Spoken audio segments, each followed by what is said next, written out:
The San Marcos 10 was not the first group, nor was it the last to protest here on campus. Only time will tell what future students decide to protest for or against. For Bobcat Update, I'm Muralles. The composting collection program will continue until November 15th. For Bobcat Update, I'm Muralles. Brrr! It's cold outside. We'll tell you what the forecast says coming up on Bobcat Update. I'm Muralles. Thanks for joining us. Fighting Stallion statue on the quad garners much activity almost every day. 50 years ago, the Stallions provided the backdrop for 10 students who were suspended for protesting the war in Vietnam. They had decided that expressing their opposition to the war was more important than staying in school. It was everyone's individual decision, and most of us had our minds made up long before we even went there. Everyone was their own decision maker. Texas State alumnus E.R. Bills has written a book about the San Marcos 10. He says he first heard about the protest when he was an undergrad. I was a student journalist here in the late 80s. I wrote a piece on the San Marcos 10 back then. I think it was called the San Marcos 10 Revisited. So I actually interviewed Joe Serenello and Sally Ann Sadegay back then. When Bills read from his book, Sally Ann Sadegay was taken back to that moment. I've done a lot of meditation, and I was being there then. I mean, Mike said 50 years ago, but that's in a flash. Trees are adjusting to the temperatures dropping and the sun setting sooner. Leaves are falling in the greater numbers this time of year. The city of San Marcos and a student group called Bobcat Blend have teamed up to provide a composting program for the accumulated leaves.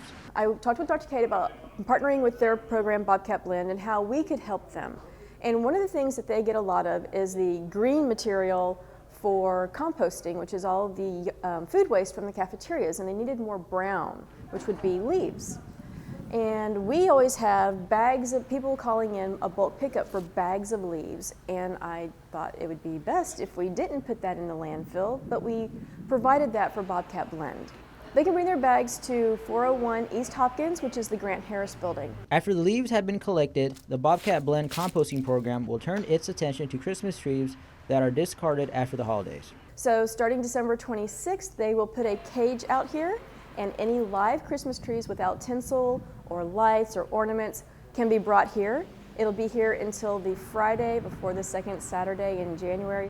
A year after construction began, the CM Allen project is still not finished. The goal was to wrap it up this summer, but that deadline won't be met. Businesses along the street between University Drive and Hopkins have persevered. The main thing that the construction's impacted has been foot traffic. You know, foot traffic is like next to nothing because nobody drives down this road anymore because it just says road closed. So the foot traffic has been like the hugest impact for us as a business. Cody Hobbs, owner of a business called Texas Skate, says coordinating with the city to inform customers about the road closure has been difficult. We had to go and complain to them and get the signage because originally there was just road closed signs everywhere and then people wouldn't even come within a block of us. Most of the delay can be blamed on inconsistent weather. Originally I think this was supposed to be done in May, right before summer or going into summer. And then with all the rain and everything that they had, there was quite a while where they couldn't. We had a really wet winter. So like that's kind of out of their control.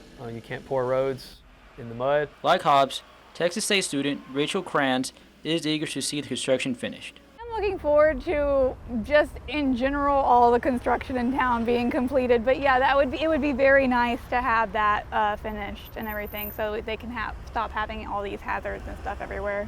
I did speak with the foreman. He declined to be on camera, but he did tell me the goal is to be done by the Sights and Sounds of Christmas Festival if the weather cooperates. For Bobcat Update, I'm Muralles.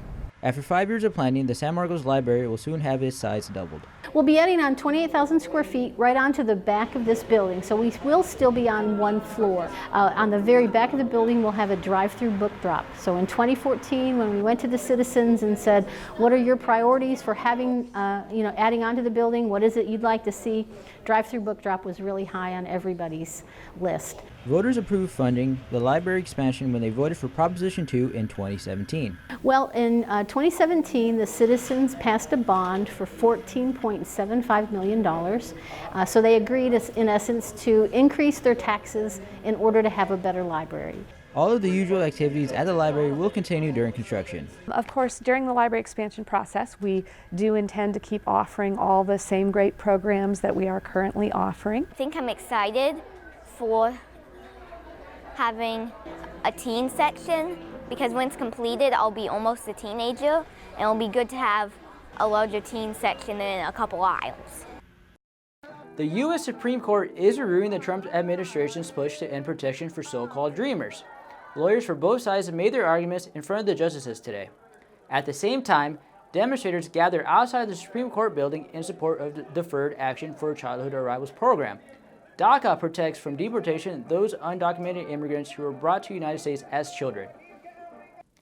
It's flu season, and the Texas State Health Center is encouraging students, faculty, and staff to get vaccinated.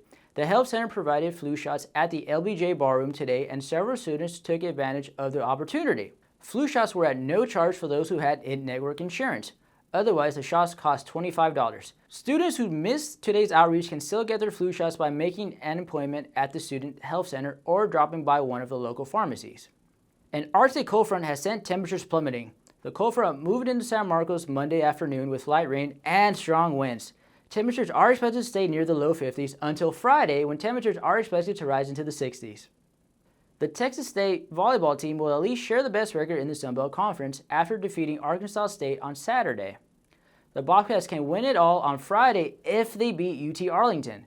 Win or lose, the Bobcats are going to be in the Sun Belt tournament next week, and they'll play their first tournament game at home.